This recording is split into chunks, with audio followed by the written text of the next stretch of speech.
العالمين والصلاة والسلام على سيد الأنبياء والمرسلين أما بعد فأعوذ بالله من الشيطان الرجيم بسم الله الرحمن الرحيم الصلاة والسلام عليك يا رسول الله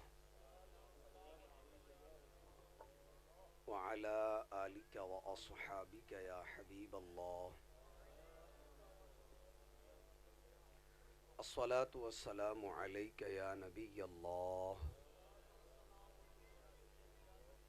وعلى آلك وأصحابك يا نور الله.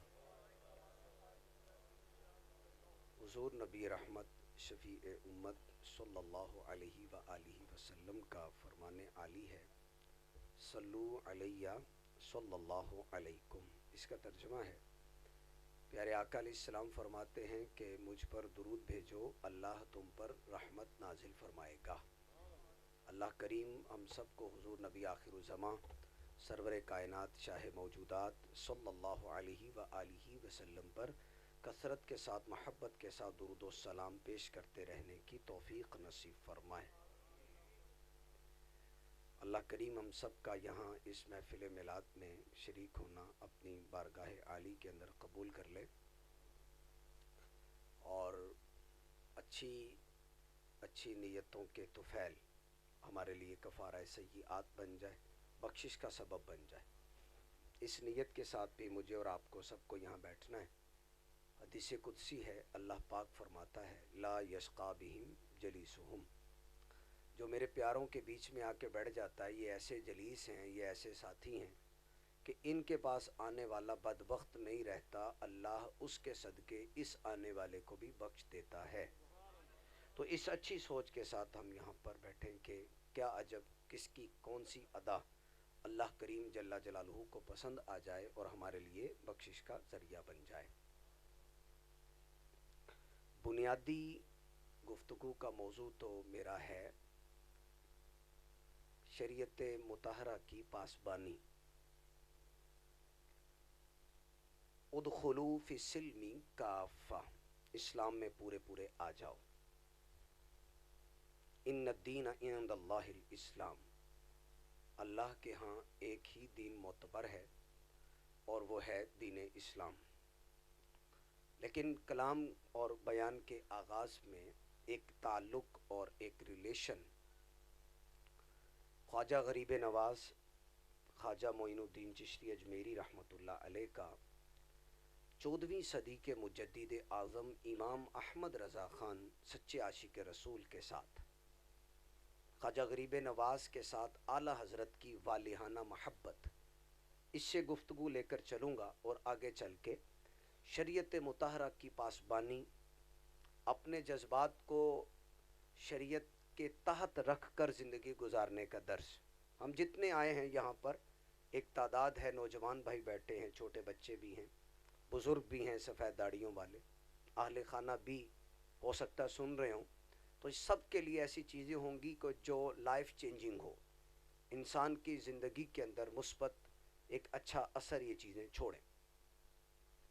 خواجہ غریب نواز خواجہ معین الدین چشتی اجمیری رحمۃ اللہ علیہ 600 کے مڈ کے اندر یعنی 7ویں صدی ہجری کے درمیان میں آپ کا تقریباً وصال ہوا ہے، اور اعلیٰ حضرت کا تعلق 14ویں صدی کے آپ مجدد ہیں، تو اتنی صدیوں کا گیپ ہے آپ کے اندر. لیکن امام احمد رضا خان رحمۃ اللہ علیہ کا خواجہ غریب نواز سے تعلق کیسا ہے، آپ ان سے کتنی محبت کرتے ہیں اور کیسی عقیدت ان کے ساتھ، صرف محبت نہیں والہانہ محبت. ایک بات یاد رکھیے گا جتنے عاشقان رسول بیٹھے ہیں کہ اعلیٰ حضرت امام احمد رضا خان رحمۃ اللہ علیہ کو چاروں سلسلوں سے خلافت حاصل تھی. چاروں سلسلوں سے معلوماتی باتیں کام آئیں گی انشاءاللہ. قادری سلسلہ ہو، چشتی ہے، نقشبندی ہے، سہروردی، یہ تمام سلاسل طریقت ہیں اور سب برحق ہیں. سب کی منزل ایک ہے، اللہ پاک کی رضا، محبوب علیہ السلام کی رضا. اعلیٰ حضرت رحمۃ اللہ علیہ کو چاروں سلسلوں سے خلافت حاصل تھی. امام احمد رضا خان صاحب جن کا ہم سلام پڑھتے، مصطفیٰ جان رحمت پہ لاکھوں سلام، جنہوں نے قرآن پاک کا ترجمہ کنز ایمان لکھا ہے،